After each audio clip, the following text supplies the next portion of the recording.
اللهم صل على محمد وعلى محمد.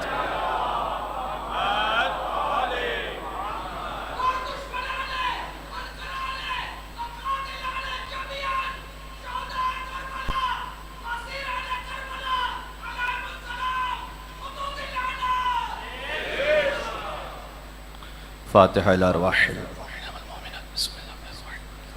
الحمد لله رب العالمين الرحيم مالك يوم الدين. نستعين اهدنا الصراط المستقيم صراط الذين أنعمت عليهم غير المغضوب عليهم ولا الضالين. إن الله وملائكته يصلون على النبي يا أيها الذين آمنوا صلوا عليه وسلموا تسليما.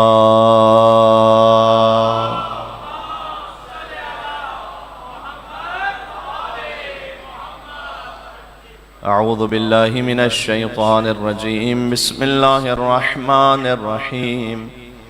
لا حول ولا قوة إلا بالله العلي العظيم. حسبنا الله ونعم الوكيل، نعم المولى ونعم النصير، وبه نستعين وهو خير ناصر ومعين. وصلى الله على رسوله الكريم حبيب إله العالمين العبد المرتضى والنبي المجتبى والرسول المصطفى سيدنا ونبينا وشفيع ذنوبنا وطبيب نفوسنا ومولانا ومولى الثقلين جد الحسن والحسين أبي القاسم محمد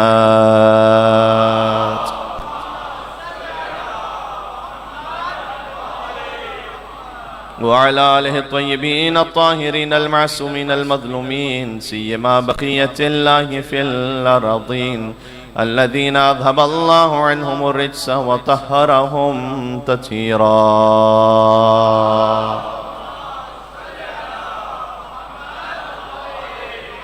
رحمة الله على محبيهم واللعنة الدائمة على أعدائهم أجمعين. شبیکم محرم الارام. چلیں آقا ابا عبداللہ الحسین علیہ السلام کی خدمت میں توسل کرتے ہیں. بسم اللہ الرحمن الرحیم. یا ابا عبداللہ یا حسین ابن علی أيها الشهيد يا ابن رسول الله يا حجة الله على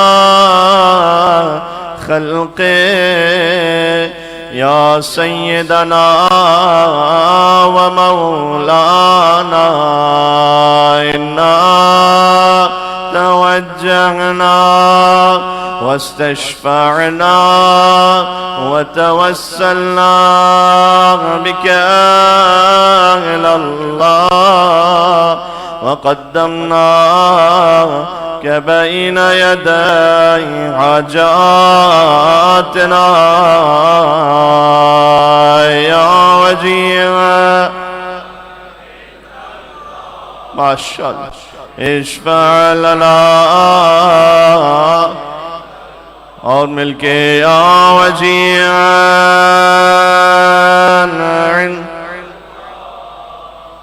اشفع لنا. آخری مرتبہ زور امام کے لیے یا وجیعان عند اللہ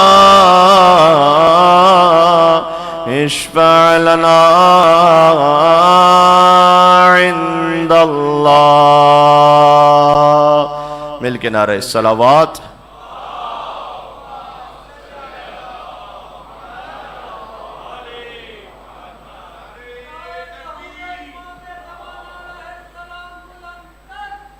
اللہم صل علی محمد وعلی محمد.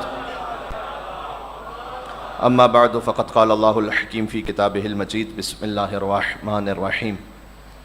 فلما بلغ معه السعي قال يا بني إني أرى في المنام أني أذبحك فانظر ماذا ترى. قال يا أبت افعل ما تؤمر ستجدني إن شاء الله من الصابرين. نعرہ الصلوات.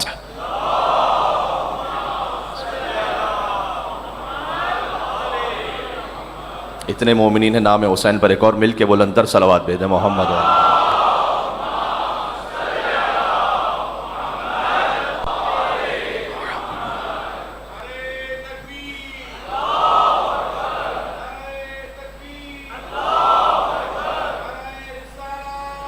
یا رسول اللہ۔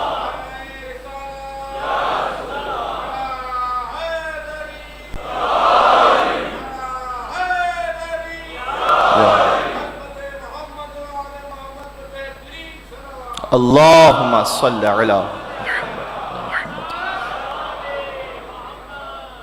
محرم الحرام سن 1444 ہجری کا چاند افق آسمان پر نمودار ہو گیا۔ یہ چاند اپنے ساتھ ایک خاص خبر لے کر آتا ہے، اور محرم کے چاند کا ذکر اہل بیت اطہار علیہ السلام کے کلام میں آپ کو خاص کیفیت کے ساتھ ملے گا۔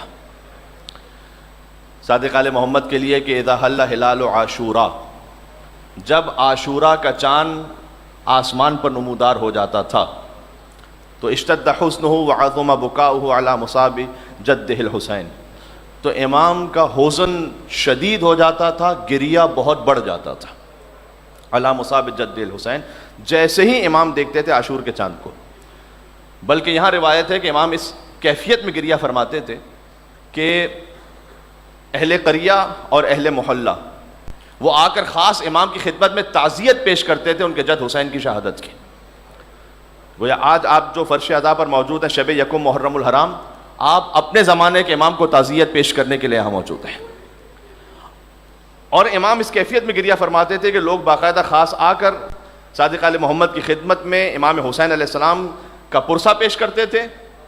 اس لیے یہ کہنا بالکل بجا ہے کہ مدینہ والے محرم کا چاند آسمان پر نہیں دیکھا کرتے تھے، جعفر صادق کے گھر سے گریے کی اتنی آواز بلند ہوتی تھی کہ وہ سمجھ جاتے تھے کہ محرم کا چاند طلوع ہو چکا ہے۔ لہذا اس چاند کی خاص کیفیت ہے، اور ان روایات کو بیان کر کے میں ایک نتیجہ بھی آپ کی خدمت میں پیش کرنا چاہتا ہوں کہ محرم کے حوالے سے کیا اہتمام ہے اہل بیت اطہار علیہ السلام کا، اور شاید ہم تھوڑا سا ڈی ٹریک نہ ہو گئے ہوں، تو ہمیں تھوڑا توجہ دینے کی ضرورت ہے۔ ایک حدیث میں نے چھٹے امام کی پیش کی آپ کی خدمت میں، خود امام بادشاہ خراسان علی ابن موسیٰ رضا علیہ السلام نے ارشاد فرمایا اپنے بابا کے لیے، باب الحوائج امام موسیٰ کاظم علیہ السلام، کہ اذا دخل شہر محرم لا یرا ابی ضاحکا، جیسے ہی محرم کا چاند طلوع ہوتا، محرم کا مہینہ داخل ہوتا، لا یرا ابی ضاحکا، کوئی میرے بابا کو ہنستا ہوا دیکھتا ہی نہیں تھا۔ اب دیکھیں یہ شاید ہماری ایک عام انسانی کیفیت میں اور استطاعت سے باہر ہے۔ میں اپنی بات بھی کر رہا ہوں کہ ہماری کیفیت مجلس میں تو ایک غم کی رہتی ہے، لیکن جب مجلس ختم ہو جاتی ہے تو ہم دوبارہ بشریت کے تقاضے کے تحت اپنی پرانی کیفیت میں پلٹ آتے ہیں۔ اس کو ہمیشہ باقی رکھنا بڑا مشکل کام بھی ہے، لیکن بہرحال جو عصمت کا مقام ہے وہ یہ ہے کہ لا یرا ابی ضاحکا، محرم میں کوئی امام کو ہنستا ہوا دیکھتا نہیں تھا۔ یہاں تک کہ پھر امام نے فرمایا جیسے جیسے محرم کا ایک ایک دن گزرتا جاتا تھا ان کا غم اور گریہ اتنا بڑھتا جاتا تھا کہ عاشور کے دن امام بات نہیں کر پاتے تھے کسی سے، اس لیے کہ آواز گلوگیر ہوتی تھی گریے کی وجہ سے۔ یہ جو ساری کیفیتیں ہیں، فارسی زبان کے شاعر نے کہا کہ پرسیدم ز ماہ چرا قامتت خمس آہی کشید وگت ماہ محرم است، میں نے چاند سے پوچھا کہ تیری کمر کیوں خم ہے آج، تو اس نے کہا اس لیے کہ ماہ محرم الحرام کا چاند ہے، میں عزا امام حسین علیہ السلام میں ہوں مصروف۔ ایک بات کاش اچھی طرح سے پہنچا سکوں، وہ یہ کہ جیسے محرم شروع ہوتا ہے تو نیک نیتی کے ساتھ ہی کچھ سوشل میڈیا پہ میسیجز آپ کو بڑی کثرت سے ملیں گے کہ مثلاً عزادار کی جو ڈیفینیشن ہے، عزادار یعنی یہ، عزادار یعنی یہ، عزادار یعنی یہ، عزادار میں یہ ہونا چاہیے، یہ ہونا چاہیے۔ عزادار کے لیے جو سب سے پہلی اور بنیادی ترین شے امام نے بیان کی ہے، گریہ و ماتم، اس کا ذکر سب سے کم ہوتا ہے۔ عزادار ذمہ دار ہونا چاہیے، عزادار باوقار ہونا چاہیے، یہ سارے میسیجز ہوتے ہیں، اور یہ اپنے مقام پر درست ہے، نیک نیتی کے ساتھ ہے، مجھے اس میں میں کسی کی نیت پہ شک نہیں کر رہا، لیکن جو محرم کی روح ہے نا وہ گریہ بر ابا عبداللہ الحسین علیہ السلام ہے۔ اگر اللہم صلی علی محمد،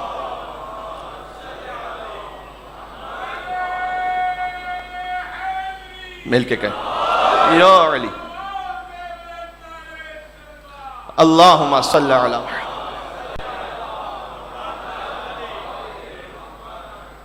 گریہ و ماتم جو امام کی نگاہ میں سب سے اہم ہے وہ کئی مرتبہ آپ کو کم رنگ ہوتا ہوا ملے گا. یعنی اگر یہ کہ تم فلاں کام نہیں کرتے تو تمہارے گریہ کا کیا فائدہ ہے, تم یہ نہیں کرتے تم گریہ کیوں کرتے ہو, تمہاری عزاداری. عزیزان گرامی, جب بھی بات کیجئے نا مذہب کے ٹاپک پر تو قال الباقر اور قال الصادق سے بات کیجئے, اپنی عقل سے بات نہ کیجئے. یہ بات ذہن میں رکھیے گا. آپ کو کسی کی بات کو بہت اچھی لگ رہی ہو, اس کا سیکوینس بڑا اچھا ہے, اس میں لفظوں کی ترتیب بڑی اچھی ہے, کسی عالم کی بھی گفتگو کا معیار اس بات پر نہیں ہے کہ اس کے ویورز کتنے, کسی خطیب کی خطابت کا معیار اس بات پر نہیں ہے کہ ان کی ویڈیو گرافکس اور ایچ ڈی کوالٹی کتنی اچھی ہے. آج کل لوگ اس سے انسپائر ہو جاتے ہیں. آپ کو کسی کی قدر و منزلت معلوم کرنی ہے, کسی کا ویٹ. آپ یہاں اتنی بڑی تعداد میں تشریف فرمائیں, کسی کا ویٹ 60 kg ہے, کسی کا 70 کلو ہے, کسی کا 80 کلو ہے. یہ آپ کے جسم کا ویٹ ہے, یہ آپ کی شخصیت کا ویٹ نہیں ہے. بات پہنچ رہی ہے؟ یہ آپ کی پرسنالٹی کا ویٹ تو نہیں ہے نا. آپ کی پرسنالٹی کا کیا ویٹ ہے؟ آپ کی شخصیت کا کوئی ویٹ ہے, کوئی پیمانہ ہے؟ امام سے پوچھئے کیا پیمانہ ہے. امام نے کہا اے رفو منازل الناس علی قدر روایاتہم عنا. اگر کسی شخصیت کو میزان کرنا چاہتے ہو کہ اس کا مقام کتنا ہے, علی قدر روایاتہم عنا, یہ دیکھو ہم اہل بیت سے حدیثیں کتنی بیان کرتا ہے. ایک مل کے صلوات دے دینا نام حیدر کرار علی ابن ابی طالب علیہ السلام پر.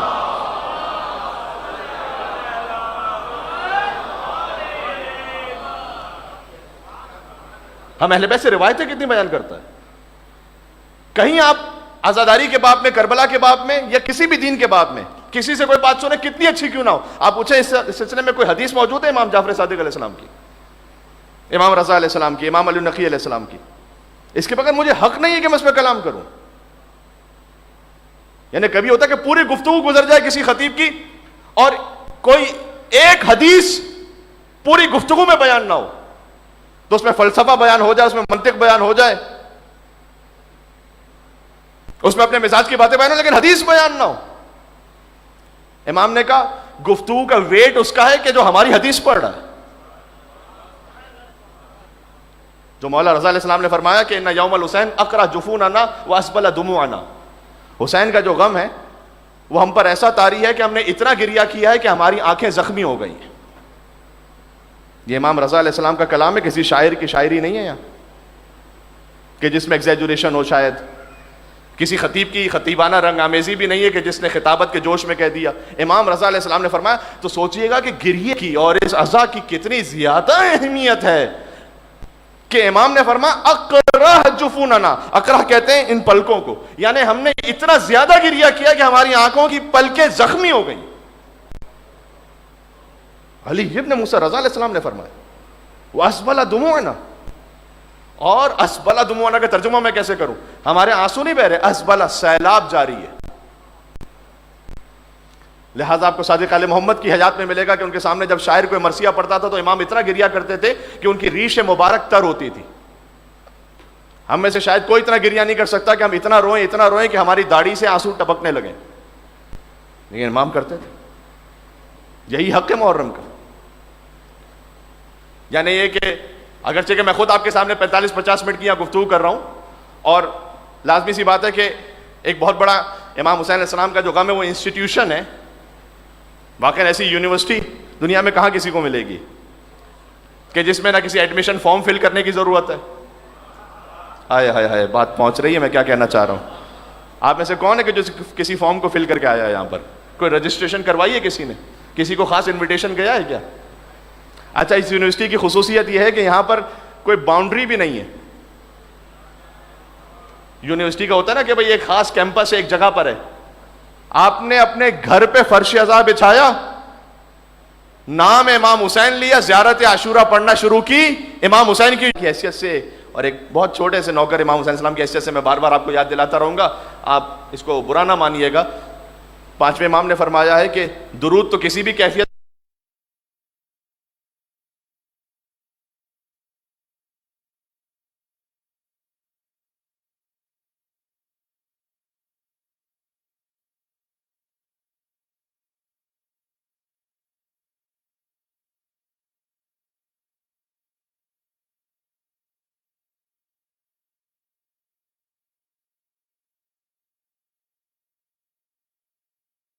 کی کوشش کیجیے. نماز بھی اسی طریقے سے پڑھیے.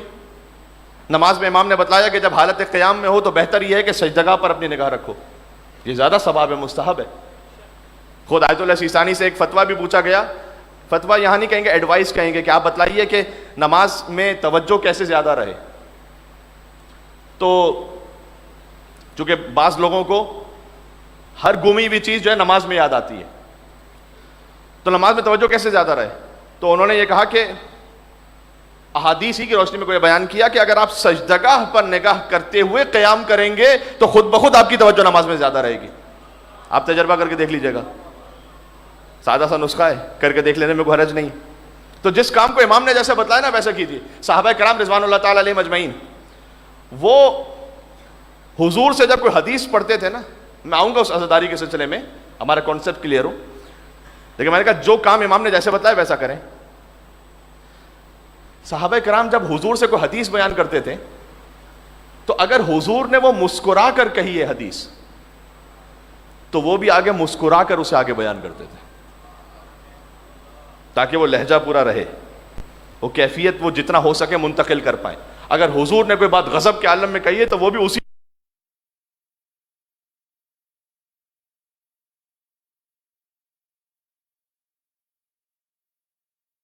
لہجے میں اس کو بیان کرتے تھے تاکہ سننے والا سمجھ جائے کہ رسول اللہ نے کس کیفیت.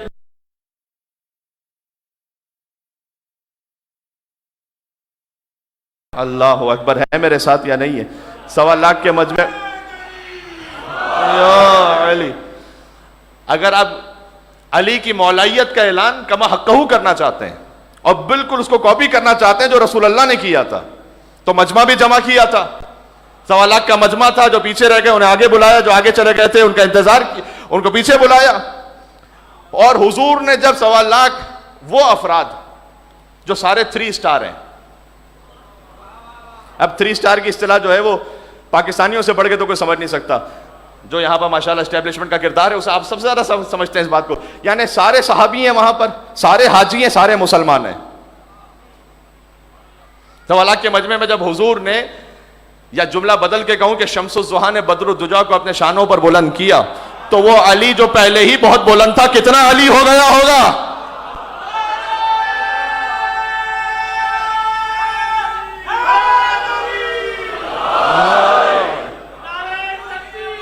اللہ اکبر.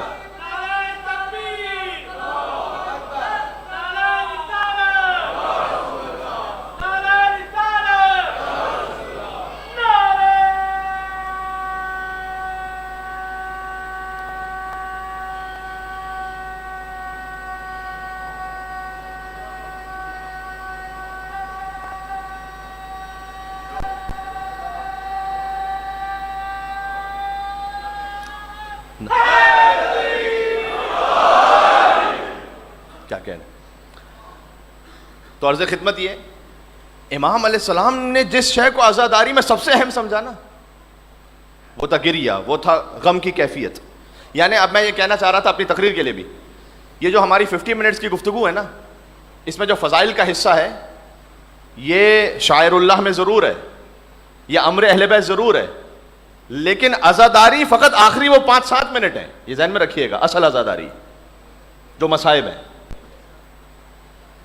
یعنی اگر سب کچھ ہے اور مصائب نہیں ہے تو عزاداری نہیں ہوئی. ابھی جب گریہ نہیں ہوا تو عزاداری پوری نہیں ہوئی. ابھی ذہن میں رہے گا آپ کے انشاءاللہ. اس لیے کبھی اس بار میں کمی نہ کریں نہ بخل کریں. ہاں اتنا ضرور ہے کہ پھر عزاداری امام حسین علیہ السلام, جب ہم اس غم کو مناتے ہیں اور یاد امام حسین علیہ السلام کو رکھتے ہیں تو اس کی قرآنی بنیادیں بھی ہیں. میرا موضوع ہے قرآن میں ذکر امام حسین علیہ السلام. تو یہ بس بات تقریباً شروع ہونے لگی. قرآن میں ہے نا, جو اولیاء اللہ ہیں ان کے لیے اللہ نے بار بار کہا وَاذْكُرْ فِي الْكِتَابِ مریم, وَاذْكُرْ فِي الْكِتَابِ ابراہیم, وَاذْكُرْ فِي الْكِتَابِ موسیٰ, وَاذْكُرْ فِي الْكِتَابِ اسماعیل, وَاذْكُرْ فِي الْكِتَابِ ادریس, وَاذْكُرْ عَبْدَنَا ایوب, وَاذْكُرْ عَبْدَنَا داؤد. یہ 7 آیتیں پڑھی میں نے آپ کے سامنے. یہ 7 میں سے 5 آیتیں سورہ مریم کی, 2 آیتیں سورہ صاد کی ہیں. اے حبیب اس کتاب میں یاد کیجیے حضرت مریم کو, اس کتاب میں یاد کیجئے حضرت ابراہیم کو، اس کتاب میں یاد کیجئے حضرت ادریس کو، اس کتاب میں یاد کیجئے حضرت موسیٰ کو، اس کتاب میں یاد کیجئے حضرت اسماعیل کو، اس کتاب میں یاد کیجئے ہمارے عبد داؤد کو، اس کتاب میں یاد کیجئے ہمارے عبد ایوب کو۔ پروردگار یہ 1400 سال پرانی کتاب، اور اس سے بھی 2000 سال پرانے قصے تو کتاب میں ذکر کرنے کی ضرورت کیا ہے یہاں پر؟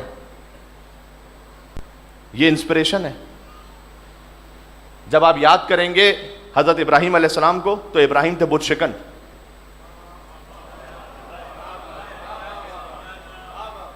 میں باہر کے بت کی تو بات ہی نہیں کر رہا، ابھی تو جب ابراہیم بت شکن کو یاد کریں گے تو اپنے اندر کا بت تو سب سے پہلے توڑیں گے۔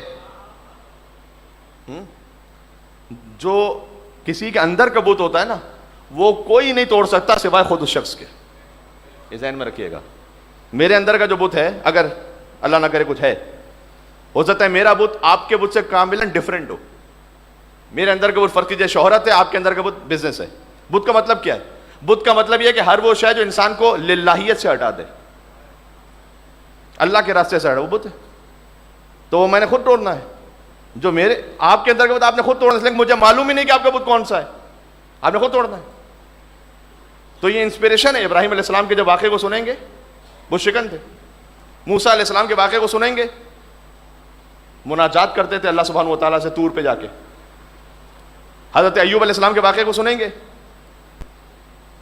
میں نے کل عرض کیا تھا، آج کافی مومنین ہیں، میں رب کے لیے دہراتا ہوں، اللہ تعالیٰ نے ان کا مال لے لیا، ان کی اولاد لے لی، مریض بھی ہو گئے، صبر کرتے رہے صبر کرتے رہے صبر کرتے رہے، یہاں تک کہ لوگوں نے کہنا شروع کر دیا کہ ایوب سے ان کا خدا راضی نہیں ہے، اس لیے کے بعد ایک مصیبت آتی ہے۔ یہ بھی ہمارا کبھی کبھی کانسیپٹ ہوتا ہے کہ کسی پہ بہت زیادہ مصیبت آ رہی ہے، اس کا مطلب یہ کہ اللہ اسے راضی نہیں ہے۔ غلط کانسیپٹ ہے یہ۔ ورنہ ائمہ علیہ السلام کو کیا کریں گے، ان کی زندگی مصائب میں گزری ہے۔ کبھی یہ امتحان ہوتا ہے اللہ کا۔ اللہ تعالیٰ کسی کو قابل سمجھتا ہے تو اسے تکلیف شرعی دیتا ہے۔ یہ بات پہنچ رہی ہے؟ اللہ تعالیٰ کو جانور کو تکلیف شرعی تھوڑی دیتا ہے۔ اللہ تعالیٰ جب کسی کو کسی مقام پر سمجھتا ہے تو اسے کوئی عہدہ دیتا ہے۔ بات واضح ہو رہی ہے؟ تو اسی لیے جیسے ہی آپ احرام پہنتے ہیں نا، تو کتنی ایک ساتھ تکلیف شرعی آپ پر لاگو ہو جاتی ہے۔ اب آئینہ نہیں دیکھ سکتے، اب خوشبو نہیں لگا سکتے، اب پیر نہیں ڈھانپ سکتے، اب سر نہیں ڈھانپ سکتے۔ پروردگار یہ کیا ہوا؟ کہ اس لیے کہ تم نے احرام پہن لیا ہے نا، تمہارا مقام اتنا بلند ہو گیا ہے کہ اب اللہ ہر چھوٹی چھوٹی شے میں اگر میں لفظ یوز کر سکوں تو انٹرفیئر کرے گا، کیونکہ تمہارا مقام ہے۔ تو حضرت ایوب نے کہا پروردگار یہ لوگ یہ جو باتیں بنا رہے ہیں نا، میں نے بہت صبر کیا، کہ یعنی میں نے صبر کیا، تو نے اولاد لے لی، مال چلا گیا، میں نے صبر کیا، لیکن جو لوگ یہ باتیں بنا رہے ہیں نا میرے لیے کہ تو مجھ سے راضی نہیں ہے اس لیے تو نے مجھ سے سب لیا ہے، یہ میری عزت پر بات آ رہی ہے، اس سے مجھ پہ صبر نہیں ہو رہا، پروردگار اس کا کوئی علاج کر دے۔ تو اللہ کی وحی نازل ہوئی کہ ایوب یہ جو پہلے آپ نے صبر کیا تھا یہ آپ نے کیا تھا، یہ ہم نے توفیق دی تھی آپ کو۔ اللہ اکبر۔ یہاں سے وہاں تک مل کے غور صلوات دیتے محمد و آل محمد پر۔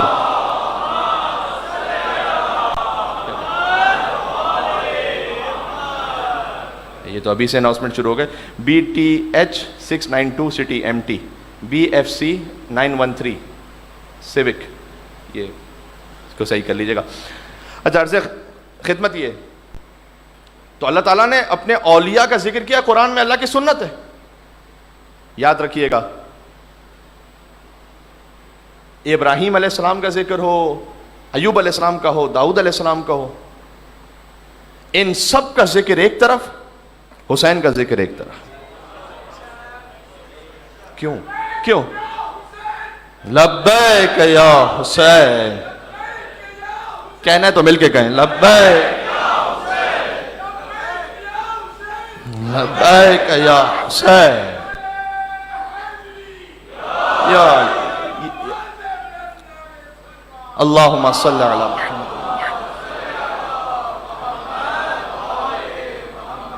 یہ میں نے کیوں کہا ان سب کا ذکر ایک طرف، امام حسین علیہ السلام کا ذکر؟ اس لیے کہ حضور نے حضرت ابراہیم کے لیے نہیں کہا کہ ابراہیم مجھ سے ہیں اور میں ابراہیم سے ہوں۔ آئے آئے آئے، بات پہنچ رہی ہے میں کیا کہنا چاہ رہا ہوں۔ حضرت ایوب کے لیے یہ نہیں کہا کہ ایوب مجھ سے ہیں اور میں ایوب سے ہوں۔ حضرت یوسف کے لیے نہیں کہا کہ یوسف مجھ سے میں یوسف سے ہوں، فقط حسین کے لیے کہا ہے، حسین منی وانا من حسین. یہ کوئی معمولی جملہ ہے؟ یہ چونکہ ہم ہر مجلس میں سے سنتے ہیں تو نہیں معلوم کہ اس کی کتنی انٹینسٹی کو سمجھ پا رہے ہیں. حسین منی، حسین مجھ سے ہے، ہر نواسا نانا سے. یہ بات پھر بھی سمجھ میں آتی ہے. انا من حسین، میں حسین سے ہوں. یہ جانتے ہیں میں حسین سے ہوں. جتنے بھی یہاں ماشاءاللہ آپ تشریف فرمائیں، اور دنیا کا کوئی بھی انسان ہو، اس کا ایک نسب ہوتا ہے، ایک حسب ہوتا ہے. نسب یعنی اس کی فیملی، حسب یعنی اس کا کردار، کیریکٹر. نسب سے کبھی عزت ملتی ہے، بڑی فیملی سے کوئی عزت ملے گی. کبھی حسب سے بھی عزت ملتی ہے، کوئی اس کا کیریکٹر اتنا عالی ہے کہ اس کو عزت ملتی ہے. جس میں دونوں یکجا ہو جائیں. حسین کے نسب کو دیکھنا ہو، حضور نے کہا حسین منی، حسین مجھ سے، میری فیملی سے. حسین کے حسب کو دیکھنا ہو، انا من حسین. ہائے ہائے ہائے ہائے، میں حسین سے ہوں. حضور کہہ رہے ہیں میں حسین سے ہوں. یہاں معمولاً یہ نانا اور نواسے کی بات نہیں ہے فقط. اس بات کو پہلے کسی مجلس میں کسی مقام پر کہہ چکا ہوں. یہاں کو کیا اللہم صلی علی محمد و علی محمد.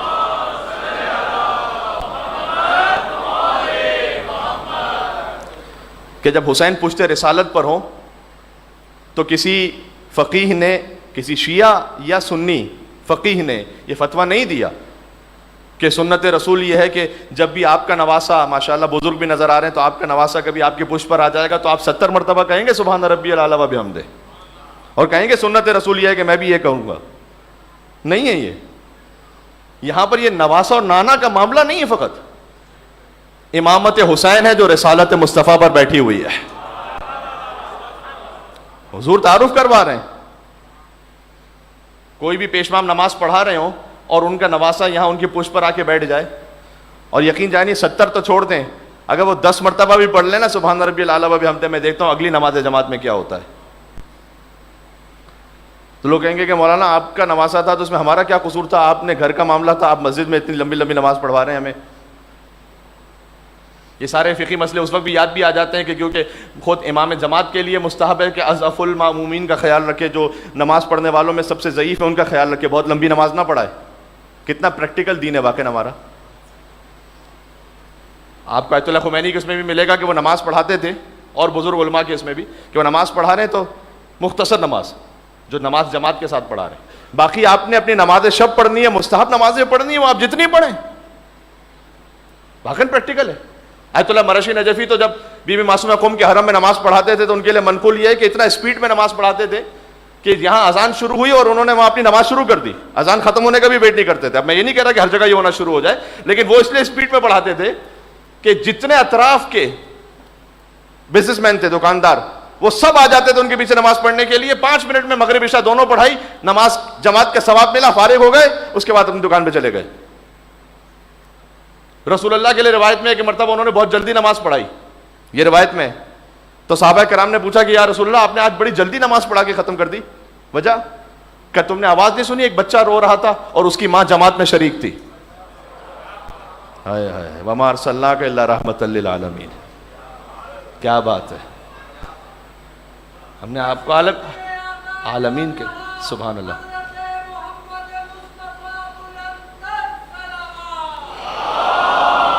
اللہم صلی علی محمد وعلی محمد. سنیے گا، آج کے حد تک بات ختم کرنے لگا ہوں. آہستہ آہستہ مصائب کا تھوڑا سا زیادہ رکھیں گے، کوشش کریں گے انشاءاللہ، اللہ نے توفیق دی تو یہ ہر امام جماعت کے لیے مستحب تو نہیں ہے، یہ تو رسول اللہ کا خاص احترام ہے حسین کے لیے. آج لوگ کہتے ہیں انشاءاللہ جس ایریا میں اس وقت میں خطاب کر رہا ہوں وہاں تو شاید ایسی باتیں نہ ہوں، لیکن یہ بات چونکہ دور تک جاری ہوتی ہے کہ نماز افضل ہے یا امام حسین علیہ السلام، اور نماز یہ تو عزاداری، یہ واقعاً کیا یہ باتیں رہ گئی محرم میں کرنے کے لیے؟ سوچئے گا، رسول اللہ نماز پڑھا رہے ہیں اور امام حسین ان کی پشت پر ہیں، تو کیا رسول اللہ نے نماز توڑی؟ نماز توڑ کے لے لیا حسین کو گود میں؟ نماز نہیں توڑی نا، نماز جاری رہی. اچھا نماز بھی جاری رہی تو کیا حسین کو چھوڑ دیا اٹھ کے کھڑے ہو گئے. نماز اور حسین کو ملانے کا اس سے اچھا واقعہ آپ کو نہیں ملے گا تاریخ میں.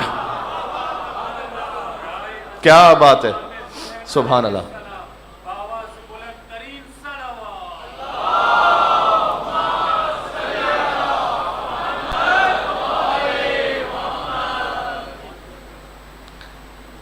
تو بہرحال بات کو میں اس طرح سے سمیٹ رہا ہوں, یہ ہے حسین منی و انا من حسین.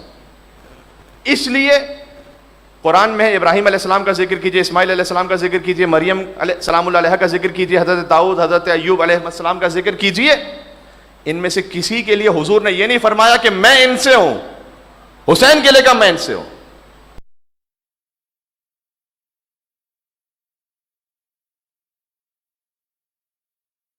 اللہ سبحانہ و تعالیٰ کی وحی کے بغیر حضور کلام نہیں کرتے. بات واضح ہو رہی ہے. جب حضور اپنی بیٹی کے لیے کھڑے ہوتے ہیں تو باپ بیٹی کے لیے نہیں کھڑا ہو رہا, یہ رسالت مصطفیٰ ہے جو عصمت فاطمہ زہرا کے احترام میں بلند ہو رہی ہے. کیا اچھا, اللہم صلی, مجھے بات کرنے دیں.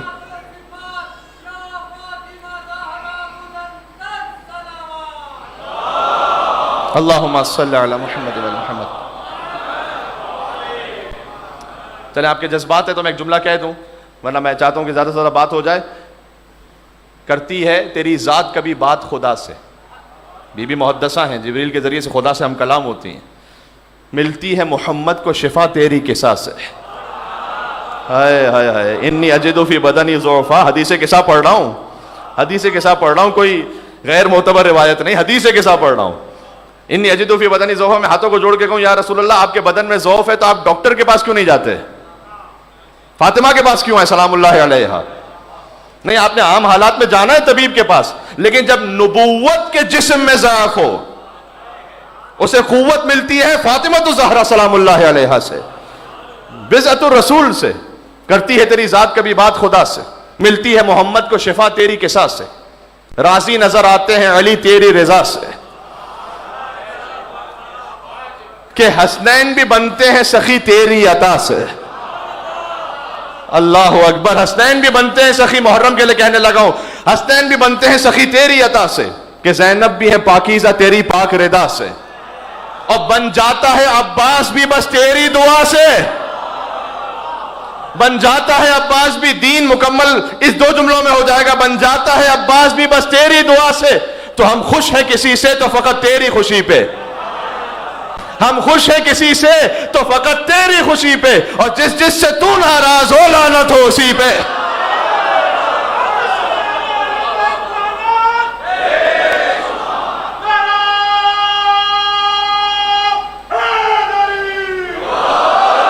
یا علی پہنچ رہی ہے,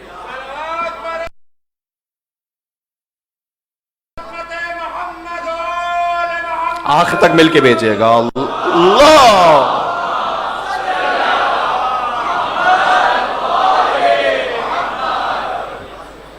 آج کی بات کا خلاصہ یہ ہوا کہ دین کو لیجئے اہل بیت کے کلام سے, اپنی فکر سے نہیں, اپنی عقل سے نہیں. اس کو انشاءاللہ اس بات کو اور بڑھائیں گے آگے. ابھی بات یہ تھوڑا سا اور گنجائش ہے کہ اس پہ بات کی جائے. بات واضح ہو رہی ہے؟ تو آج مجھے کہہ دینا تھا لیکن آج وقت نہیں بچا, کیونکہ میں چاہتا ہوں کہ مصائب کا وقت میں نہ لوں فضائل میں, اور مصائب کو پوری طریقے سے پڑھا جائے. میں اشارہ کر رہا ہوں, کل پھر یہاں سے بات شروع کریں گے. اس لیے کہ جب آپ اہل بیت سے لے رہے ہیں دین کو, اس کا مطلب یہ ہے کہ ان مفسران قرآن سے دین کو لے رہے ہیں جنہیں اللہ نے خود مفسر بنایا ہے قرآن کا. یہ ذہن میں رکھیے گا. حسین اور قرآن میں ایسی شباہت ہے. قرآن مجید میں ذکر امام حسین ہمارا موضوع ہے. میں ایک ایک کر کے آیتیں پڑھوں گا, آج بھی پڑھنی تھی لیکن وقت نہیں. آج 21 شباہتیں لکھی ہیں علماء نے, وہ تو جو سامنے سمجھ میں آ گئیں. قرآن اور حسین میں 21 تو سامنے کی شباہتیں. قرآن سید الکلام ہے, حسین سید الشہداء ہے. مجھے اللہم صلی علی محمد و علی محمد. کل آیتیں پڑھوں گا اس سلسلے میں. قرآن شفا ہے. وَنُنَزِّلُ مِنَ الْقُرْآنِ مَا هُوَ شِفَاءٌ وَرَحْمَةٌ لِّلْمُؤْمِنِينَ وَلَا يَزِيدُ الظَّالِمِينَ إِلَّا خَسَارًا. سورہ اسراء کی آیت. قرآن شفا ہے، حسین کی خاک آگے شفا ہے. بنص حدیث معصوم امام صادق کا کلام ہے کہ حسین کی خاک آگے شفا ہے. تین کربلا میں شفا ہے. کیا کہنا. قرآن نور ہے. حسین اشہد انک کنت نورا فی الاسلاب الشامخہ والارحام المطہرہ. قرآن امر بالمعروف نہی عن المنکر کرتا ہے. حسین اشہد انک قد اقمت الصلاۃ وآتیت الزکاۃ ما امرت بالمعروف ونہیت عن المنکر. بس میں اتنا کہہ دوں، آپ انشاءاللہ اسے قبول فرمائیں گے جیسے میں پہنچانا چاہ رہا ہوں. قرآن اور حسین میں اتنی شباہت ہے کہ حسین کتابوں میں آئے تو قرآن بن جائے، کتاب انسانوں میں آئے تو حسین بن جائے.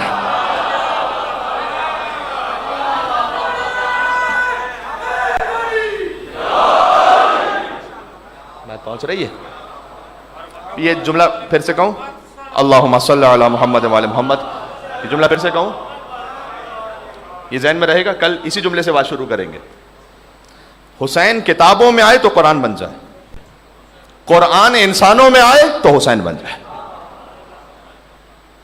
جبھی تو حسین کا سر نوکے نیزہ پہ قرآن پڑھ رہا تھا. ہائے ہائے ہائے. انی احب الصلاۃ و تلاوت القرآن. شب عاشور حسین نے کہا تھا میں نماز فقط پڑھتا نہیں ہوں، نماز سے عشق کرتا ہوں. حسینی کو نماز سے عشق ہونا چاہیے. تلاوت القرآن، میں تلاوت قرآن سے عشق کرتا ہوں. تو محرم کا چاند افق آسمان پر ہے، اور جب آپ زیارت پہ جاتے ہیں ماشاءاللہ کتنے زائرین مجھے چہرے نظر آ رہے ہیں اور کتنے بار بار جانے والے نظر آ رہے ہیں. تو اس نے دخول پڑھتے ہیں.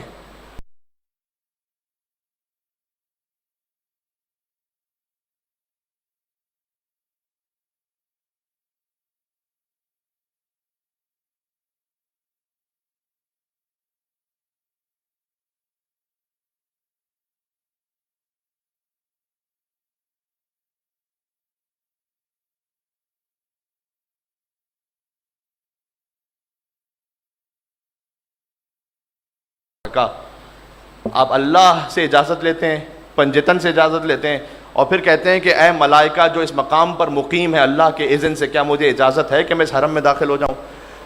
اب جب آپ اذن دخول پڑھ رہے ہوتے ہیں تو کوئی اس کی سائن ہے کہ اجازت مل گئی. مفاتی کھول کے دیکھیے گا.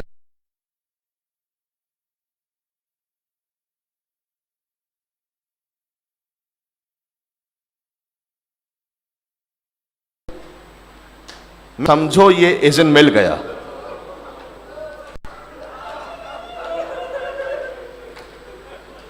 محرم کا چاند دیکھ کر پہلی شب میں جب دل ٹوٹے اور آنکھوں سے آنسو بہیں تو سمجھو حسین کی طرف سے اجازت مل گئی.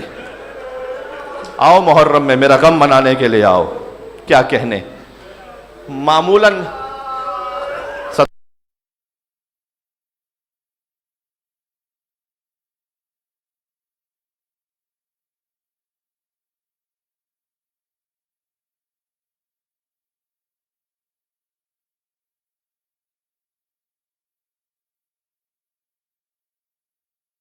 علیہ السلام کے مصائب یہ سب پڑھتے ہیں، لیکن وہ آخر میں پڑھوں گا ایک حصہ اس کا. آج روانگی کے مصائب ہیں، لیکن میں چاہتا ہوں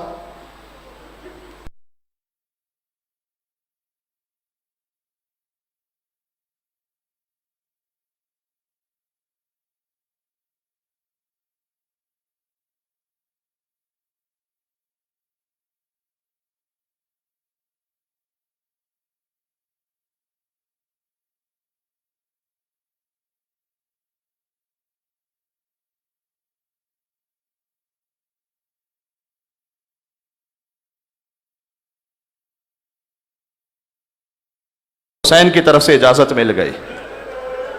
آؤ محرم میں میرا غم منانے کے لیے آؤ. کیا کہنے.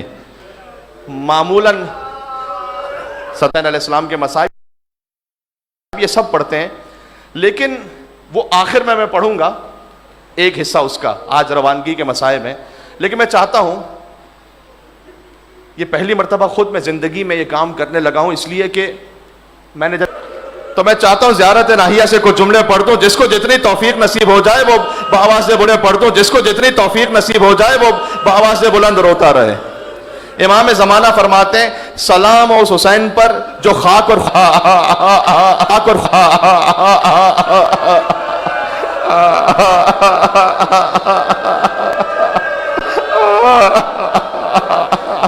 آپ کے کچھ چاہنے والے یہاں فرش عزا پر موجود ہیں۔ اے مولا اگر ہمارا پرسہ اس قابل ہے تو تشریف لائیے گا مولا مجلس میں۔ آج محرم کی پہلی شب ہو گئی، ہم نے فرش عزا بچھا لیا فاطمہ کے لال کا پرسہ دینے کے لیے۔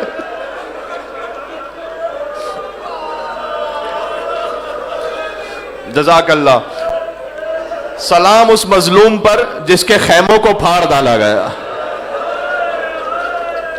سلام ان گریبانوں پر جو خون میں آلودہ تھے۔ اگلا جملہ سن کر یا حسین کہنا تمہیں خدا حسین کا واسطہ ہے رونا۔ سلام ان ہونٹوں پر جو پیاس سے خشک ہو گئے تھے۔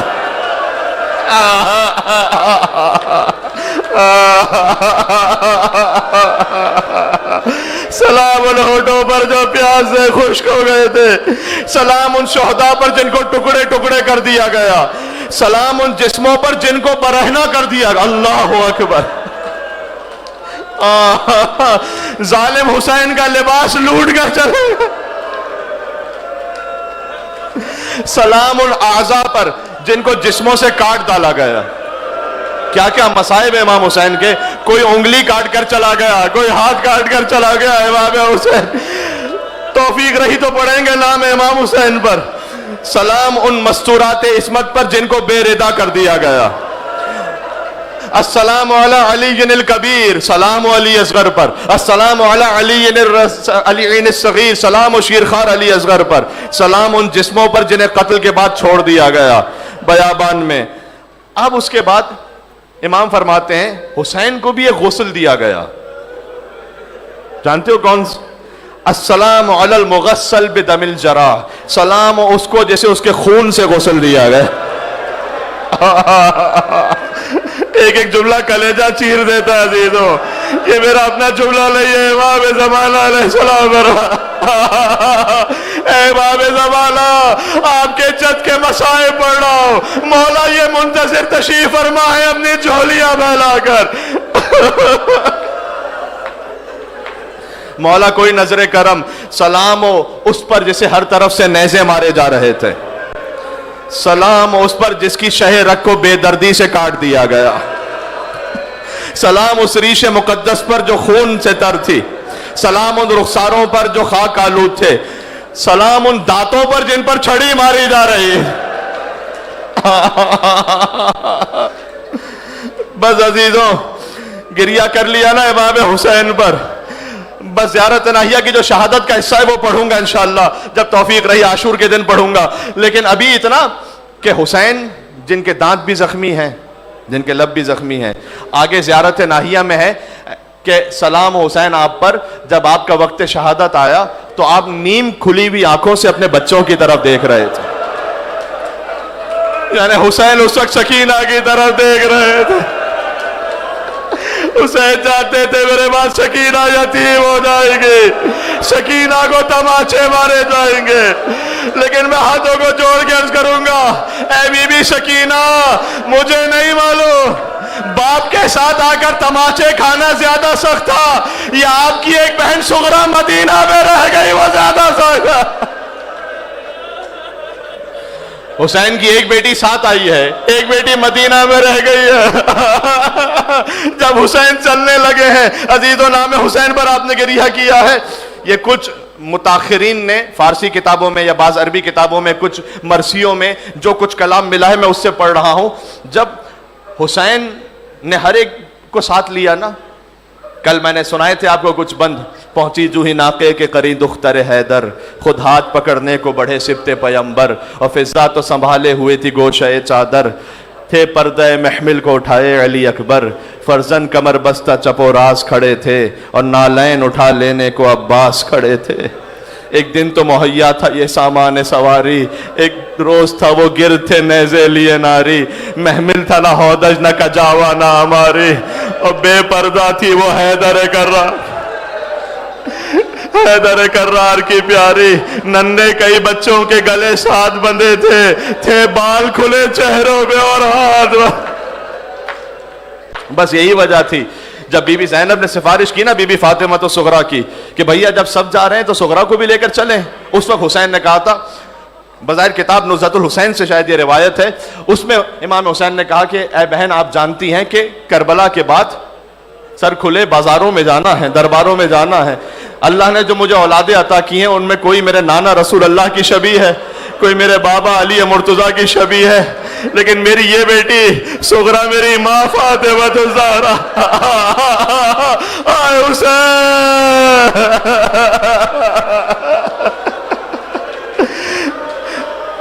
میری یہ بیٹی میری ماں فاطمہ الزہرا کی شبیہ ہے. حسین سب برداشت کر لے گا لیکن شبیہ ہے فاطمہ زہرا. کوفہ اور شام کے بازاروں میں پھرائی جائے، یزید کے دربار میں جائے، میں ہاتھوں کو جوڑ کے کہوں گا اے مولا آپ نے اپنی بیٹی جو شبیہ تھی دربار میں جانا پسند نہ کیا، جب خود آپ کی ماں دربار میں گئی تھی.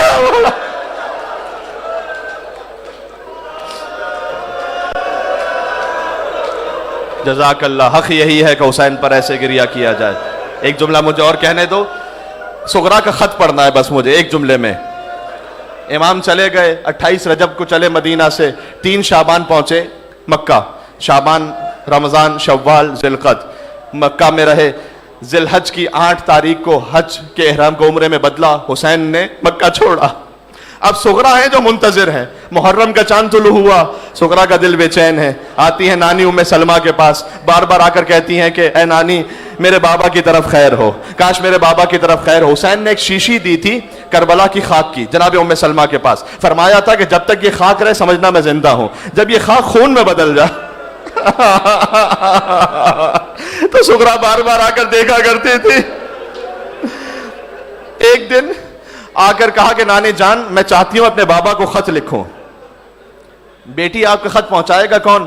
کہا نانی جان میں اس راستے پر جہاں سے راستے جدا ہوتے ہیں آ کے بیٹھ جاؤں گی، اور جو عراق جانے والا مسافر ہوگا اس سے کہوں گی کہ میں حسین کی بیٹی ہوں، میرا خط میرے بابا تک پہنچا دو. بس اس خط کا متن جو بعض متاخر کتابوں میں آیا ہے وہ اس طرح سے ہے کہ من العلیلہ، بابا آپ کی بیمار بیٹی کی طرف سے.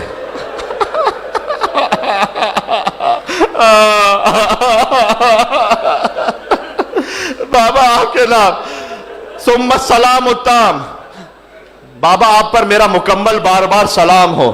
فاطمہ صغرا کا ثم الف الف سلام علی امی العباس، اس کے بعد ہزاروں ہزار سلام ہو میرے چچا عباس پر. ثم الف الف سلام علی امتی زینب الکبریٰ، پھر اس کے بعد ہزاروں ہزار سلام. آخری جملے پر آ گیا میں، ایک جملہ مجھے کہنا ایک ننھے سے بچے کے لیے کہنا ہے. اس کے بعد کہا بابا قبلوہ نیابۃ عنی، بابا جو میرا چھوٹا بھائی ہے اسے میری نیابت میں اس کا بوسہ دینا. بابا مرثیوں میں لکھا ہے صغرا نے قاصد سے کہا تھا جب میرے بابا کے پاس جانا ایک طرف میرا چچا کھڑا ہوگا، ایک طرف میرا بھیا اکبر کھڑا ہوگا. قاصد پہنچا، عاشور کا دن تھا، عباس شانے کٹا کر سو گیا تھا، اکبر کلیجے میں برچھی کھا کر سو گیا تھا. حسین نے خط لیا، کہا صغرا، کہا بوسے دو اصغر کو، اصغر کا گلا چھٹ گیا. صغرا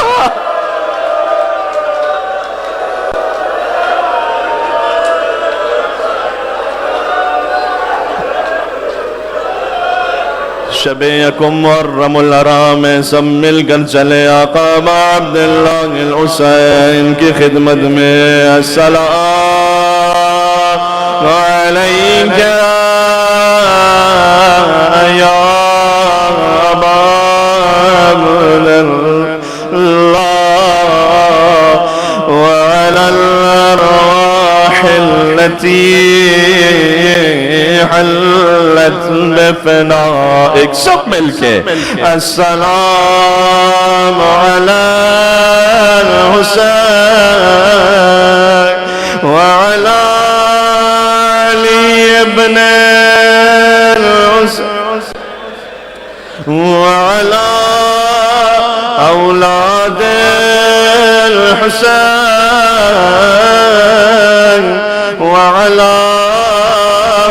أصحاب